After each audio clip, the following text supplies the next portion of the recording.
حضرت حذیفہ بن اسید انصاری رضی اللہ تعالی عنہ فرماتے ہیں کہ حضور تشریف لائے اور ہم کسی امر میں بات کر رہے تھے تو حضور علیہ السلام نے ارشاد فرمایا کہ تم کس چیز کا تذکرہ کر رہے ہو؟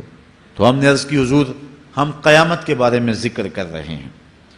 تو حضور علیہ السلام نے ارشاد فرمایا کہ قیامت اتنی دیر تک قائم نہیں ہوگی جب تک یہ نشانیاں پوری نہ ہو لیں۔ ان میں سے ایک حضور نے دھوئیں کا ذکر فرمایا، دوسرا دجال کا تذکرہ کیا، تیسرا دابت الارض یعنی یاجوج اور ماجوج کا تذکرہ کیا کہ وہ نکلیں گے، اس طرح سورج کا مغرب سے نکلنا اس کا ذکر کیا، حضرت عیسیٰ علیہ السلام کے نزول کا ذکر کیا۔ اسی طرح حضور علیہ السلام نے زمین کا 3 جگہوں سے بیٹھ جانے کا ذکر کیا، ایک مشرق میں، ایک مغرب میں اور ایک جزیرہ عرب میں، زمین دھنس جائے گی نیچے، اس کا ذکر کیا۔ اور یمن کی جانب سے ایک آگ نکلے گی جو لوگوں کو دھکیل کر کے شام کے میدان میں لے آئے گی، اس کا تذکرہ کیا۔ فرمایا جب تک یہ نشانیاں پوری نہیں ہو جاتی اتنی دیر تک قیامت قائم نہیں ہوگی۔ تو یہ قیامت کے آنے سے قبل جو ہیں وہ نشانیاں ہیں جو ظاہر ہوں گی۔ اس کے علاوہ قیامت آنے سے کچھ اس سے بھی پہلے نشانیوں کا ظہور ہوگا جس کا ذکر حضور نبی رحمت صلی اللہ علیہ وسلم نے ارشاد فرمایا۔ حدیث جبریل اس پہ بہت معروف ہے جس کو حضرت عمر بن خطاب رضی اللہ تعالیٰ عنہ روایت کرتے ہیں۔ آقا کریم علیہ السلام کی خدمت میں کہتے ہیں ہم حاضر تھے کہ ایک شخص آیا کہ جس کے سیاہ کالے بال تھے اور سفید رنگ کا اس نے لباس پہنا ہوا تھا، اہل مدینہ سے وہ تھا نہیں، اور اس کے چہرے پر، لباس پر، بشرے پر آثار سفر بھی ظاہر نہیں تھے۔ اگر مقامی ہوتا تو ہم جانتے ہوتے، اور اگر باہر سے آیا ہوتا تو اس کے چہرے پر، لباس پر جو ہے وہ سفر کے آثار ہوتے۔ اس زمانے میں اس طرح کے سفر تو نہیں تھے آسانی اور سہولت والے، تو جو بھی سفر کر کے دور سے آتا تو اس کا چہرہ بتاتا یہ مسافر ہے۔ تو کہا مسافر لگتا نہیں تھا اور اہل مدینہ سے تھا نہیں۔ ہم پریشان تھے کہ یہ کون ہے، لیکن وہ آیا اور حضور علیہ السلام کی خدمت میں اپنے زانو بچھا کر کے بیٹھ گیا۔ فَأَسْنَدَ رُكْبَتَيْهِ إِلَىٰ رُكْبَتَيْهِ، اپنے دونوں گھٹنے اس نے حضور علیہ السلام کے گھٹنوں سے جوڑے اور حضور کی خدمت میں یوں ادب سے بیٹھ گیا۔ پھر اس نے حضور علیہ السلام سے اسلام کے بارے میں پوچھا، حضور علیہ السلام نے جواب دیا۔ پھر اس نے کہا بالکل آپ نے سچ فرمایا ہے۔ ہم حیران ہوئے، خود ہی سوال کرتا ہے، خود ہی تصدیق کرتا ہے۔ پھر اس نے حضور سے ایمان کے بارے میں پوچھا، حضور نے کچھ ارشاد فرمایا ایمان یہ ہے، تو اس نے کہا بالکل صدقتا، آپ نے سچ کہا ہے۔ تو ہم پھر حیران ہوئے کہ خود ہی یہ سوال پوچھ رہا ہے اور خود ہی اس کی تائید کر رہا ہے۔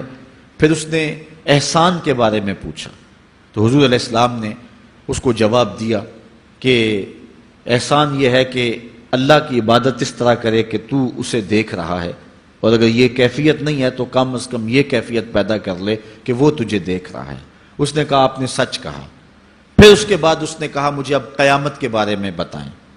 حضور علیہ السلام نے فرمایا جو ہے وہ مسئول سائل سے عالم نہیں ہے۔ تو اس نے کہا اچھا پھر مجھے قیامت کی کچھ نشانیاں بیان فرما دیں۔ تو حضور علیہ السلام نے اس شخص کو جو نشانیاں بیان فرمائیں وہ یہ تھی کہ لونڈی اپنی مالکہ کو جنم دے گی، بکریاں چرانے والے، اونٹ چرانے والے، ننگے پاؤں والے اور ننگے بدن والے تم دیکھو گے کہ عمارتیں بنانے میں ایک دوسرے سے آگے بڑھنے کی کوشش کریں گے۔ بہرحال تھوڑی دیر تک وہ حضور کی خدمت میں بیٹھا رہا۔ اس کے بعد جب چلا گیا تو تھوڑی دیر گزری تو حضور نے فرمایا عمر جانتے ہو یہ شخص کون تھا؟ عرض کی اللہ و رسولہ عالم، اللہ اور اس کا رسول جانتا ہے۔ فرمایا یہ جبریل امین تھا جو تمہیں تمہارا دین سکھانے کے لیے آیا تھا۔ تو حضرت جبریل امین نے آ کر کے حضور سے جو 4 سوالات کیے ان میں سے ایک سوال یہ تھا قیامت کب آئے گی اور قیامت کی نشانیاں کیا ہیں؟ تو حضور نے یہ نشانیاں بیان فرمائیں کہ لونڈی اپنی مالکہ کو جنم دے گی، اور یہ نشانی اب ہمارے سامنے ہے کہ آج اولادیں اپنے جو ہے وہ ماں باپ کی آقا بنی ہوئی ہیں، بیٹی آج ماں کی حکمران بنی ہوئی ہے۔ یہ دور جس کی نشاندہی کی وہ بالکل آج ہمارے سامنے ہے۔ حضرت ابو ہریرہ رضی اللہ تعالیٰ عنہ سے ایک روایت ہے جس کو نبی رحمت صلی اللہ علیہ وآلہ وسلم سے وہ بیان کرتے ہیں، بینما النبی صلی اللہ علیہ وسلم یحدث اذ جاء اعرابی فقال متی الساعہ۔ حضرت ابو ہریرہ فرماتے ہیں کہ ہم حضور کی خدمت میں بیٹھے ہوئے تھے، ایک شخص حاضر ہوا، اس نے حضور سے کہا کہ حضور قیامت کب آئے گی؟ یہ سوال کیا، متی الساعہ، قیامت کب آئے گی؟ آقا کریم علیہ السلام نے اس کو جواب دیا، اذا ضیعت الامانہ فانتظر الساعہ، جب امانت کو ضائع کر دیا گیا تو سمجھ لے قیامت آ گئی۔ جب امانت کو ضائع کر دیا جائے گا تو سمجھ لے قیامت آ گئی ہے۔ قال کیف اضاعتها، عرض کی حضور امانت کو ضائع کرنا کیا مفہوم رکھتا ہے، اس کا مطلب کیا ہے؟ تشریح پوچھی حضور سے، تو حضور علیہ السلام نے جو جواب دیا وہ سماعت کیجئے۔ قال اذا وسد الامر الى غیر اہلہ فانتظر الساعہ، فرمایا جب معاملات نااہل لوگوں کے سپرد کر دیے جائیں تو سمجھ لے کہ قیامت آ گئی۔ جب مسندوں کے اوپر مسندوں کے حقدار نہیں ہوں گے، جب زاغوں کے تصرف میں عقابوں کا نشیمن آ جائے گا، جب تخت و تاج کے مالک غدار، بے دین اور نااہل لوگ ہوں گے، جب تخت و تاج کی حکمرانی اور مسلح و امامت کے مسند کے اوپر بیٹھنے والے بھی نااہل ہوں گے، تو پھر سمجھ لینا کہ قیامت جو ہے وہ ظاہر ہو رہی ہے، اور قیامت کا پھر انتظار کرنا۔ آج جس زمانے سے ہم گزر رہے ہیں، ہم ذرا نظر اٹھا کر کے دیکھیں تو جس بھی منصب پر ہم کسی شخص کو دیکھتے ہیں، الا ماشاءاللہ کثیر تعداد یہی ہے کہ نااہل لوگ جو ہیں وہ عالی مرتبت مناصب کے اوپر بیٹھے ہوئے ہیں، جو کہ ان کے حقوق کو اور ان کے انتظام کو بھی نہیں جانتے ہیں، جو اس مسند کے تقاضوں سے بھی آگاہ نہیں ہیں، وہ بھی اس مسند کے اوپر بیٹھے ہوئے ہیں۔ پھر قیامت آنے میں کوئی دیر نہیں ہے۔ تو حضور علیہ السلام نے دو لفظوں کے اندر قیامت کے بارے میں یہ بات ارشاد فرما لی۔ اس دور میں تو جو عالی مرتبت مناصب کے اوپر بیٹھے ہوئے انہیں سورہ فاتحہ تک نہیں آتی، سورہ اخلاص تک نہیں آتی ہے، تو اب بتاؤ کہ یہ قیامت کے قرب کی علامت ہے کہ نہیں ہے؟ آپ دیکھیں جس تخت پہ بھی، جس تاج پہ بھی اور جس مسند اور منصب پہ بھی جو موجود ہے، کیا وہ اس کا حق ادا کر سکتا ہے یا اس کی اہلیت رکھتا ہے؟ حضرت انس رضی اللہ تعالی عنہ سے ایک روایت ہے، کہتے ہیں سمعت رسول اللہ صلی اللہ علیہ وسلم یقول، میں نے حضور علیہ السلام کو فرماتے ہوئے سنا ہے۔ یہ حضرت انس رضی اللہ تعالیٰ عنہ وہ صحابی ہیں جنہوں نے 10 سال تک حضور کی نوکری کی ہے، اور کہتے ہیں 10 سال میں ایک بار بھی ایسا نہیں ہوا کہ حضور نے مجھے اف بھی کہا ہو۔ کہتے ہیں کبھی ایسا ہوتا کہ میرے ہاتھ سے کوئی برتن ٹوٹ جاتا، ازواج مطہرات جو ہیں وہ اس پہ ناراض ہونے لگتی تو حضور علیہ السلام روک دیتے، فرماتے اسے کچھ نہ کہو، اس برتن کی عمر ہی اتنی لکھی ہوئی تھی، یہ اتنے عرصے کے لیے ہی پیدا کیا گیا تھا۔ تو آقا کریم علیہ السلام نے جو ہے وہ ازواج مطہرات کو بھی روکا کہ وہ مجھے جھڑکے نہ۔ یہ حضور علیہ السلام کے خادم خاص ہیں، اور حضور سے بہت ساری باتیں انہوں نے سنی ہیں۔ تو ان باتوں میں سے ایک بات کہتے ہیں سمیت رسول اللہ صلی اللہ علیہ وسلم یقولو، میں نے رسول کریم صلی اللہ علیہ وسلم کو کہتے ہوئے سنا، قیامت کی نشانیوں میں سے ایک نشانی یہ ہے کہ علم اٹھا لیا جائے گا، جہالت پھیل جائے گی، علم اٹھا لیا جائے گا۔ آج لفظ زیادہ ہو گئے ہیں، انفارمیشن زیادہ ہو گئی ہے، لیکن جس کو علم کہا جاتا ہے، جو مومن کے سینے کا جمال اور نور ہے، آج وہ اٹھا لیا گیا ہے۔ آج لوگ کہتے ہیں جی جتنا علم آج ہے اتنا علم پہلے تو نہیں تھا۔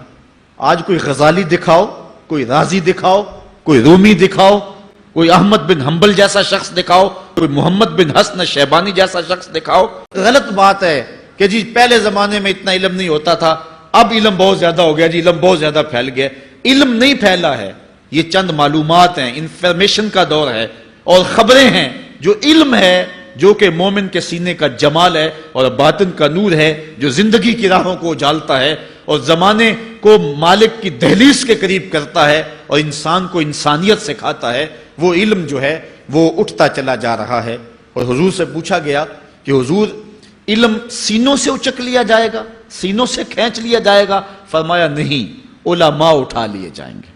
جب علماء فوت ہو جائیں گے تو ان کی جگہ اس درجے کے لوگ نہیں آئیں گے، پھر زوال پذیر سلسلے ہوتے چلے جائیں گے، علم اٹھا لیا جائے گا۔ جب سینے علم سے خالی ہو جائیں گے تو پھر قیامت آ جائے گی۔ اس لیے حضور علیہ السلام کا فرمان ہے کائنات کی ہر شے علماء کی زندگی کی دعائیں مانگتی ہے، حتی الحیتان فی البحر، یہاں تک کہ سمندروں اور دریاؤں کے اندر مچھلیاں بھی علماء کی زندگی کی دعائیں مانگتی ہیں۔ انہیں پتہ ہے علماء ہیں تو کائنات معرض وجود میں آئی تو موجود رہے گی، اگر علماء نہیں ہوں گے تو کائنات جو ہے وہ بالکل قیامت کا شکار ہو جائے گی۔ تو اور تیسری بات جو حضور نے ارشاد فرمائی، وَيَكْثُرَ الزِّنَا، زنا عام ہو جائے گا۔ نظر کا زنا یہ تو اس زمانے کے اندر برا رہا ہی نہیں ہے، لوگ اس میں کوئی آر ہی نہیں سمجھتے۔ کسی کی بہن اور بیٹی کو دیکھنا اور اپنی آنکھوں کو شہوات سے بھرنا، یہ بندہ محسوس ہی نہیں کرتا ہے۔ حضور علیہ السلام نے ارشاد فرمایا، من زنا زنیا بہی ولو بہی تان دارہی، جس نے زنا کیا یہ عمل اس کے گھر بھی لوٹے گا، اگرچہ وہ اپنی دیواریں اونچی اونچی کیوں نہیں کر لیتا۔ اگر آج کوئی کسی کی بہن بیٹی پر اپنی نظروں کو غلیظ کرتا ہے تو وہ یہ کیسے کہہ سکتا ہے کہ میری بہن اور میری بیٹی کسی کی گندی نظروں کا شکار نہیں ہوگی؟ یہ مقافات عمل ہیں۔ گندم از گندم بروید جو ز جو، از مقافات عمل غافل مشو۔ اس لیے بدکاری پھیل جائے گی، نظر کی بدکاری اور ہر طرح کی بدکاری۔ چوتھی چیز جو حضور نے ارشاد فرمائی، وَيَكْثُرَ شُرْبَ الْخَمْرِ، اور شراب پینا عام ہو جائے گا، یہ قرب قیامت کی علامت ہے۔ ایک روایت میں آتا ہے شارب الخمر کعابد الوثن، شراب پینے والا بت پوجنے والے کی طرح ہے۔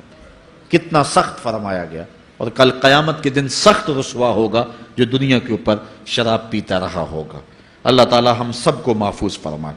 وَيَكِلَّ الرِّجَالِ وَيَكْثُرُ النِّسَاء، اور ایک نشانی حضور نے یہ ارشاد فرمائی کہ مرد تھوڑے ہو جائیں گے اور عورتیں زیادہ ہو جائیں گی۔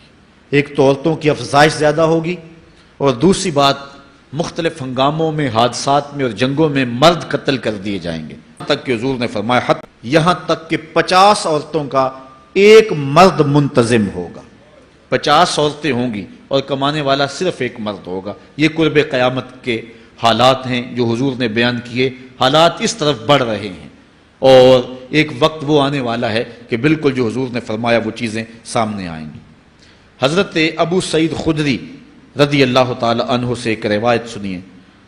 حضور نے ارشاد فرمایا، مجھے قسم ہے اس رب کی جس کے قبضے میں میری جان ہے، اتنی دیر تک قیامت نہیں آئے گی، یہ وقت بھی آئے گا کہ جانور انسان سے باتیں کریں گے، انسان ان کی بولی سمجھے گا اور وہ ان سے باتیں کریں گے۔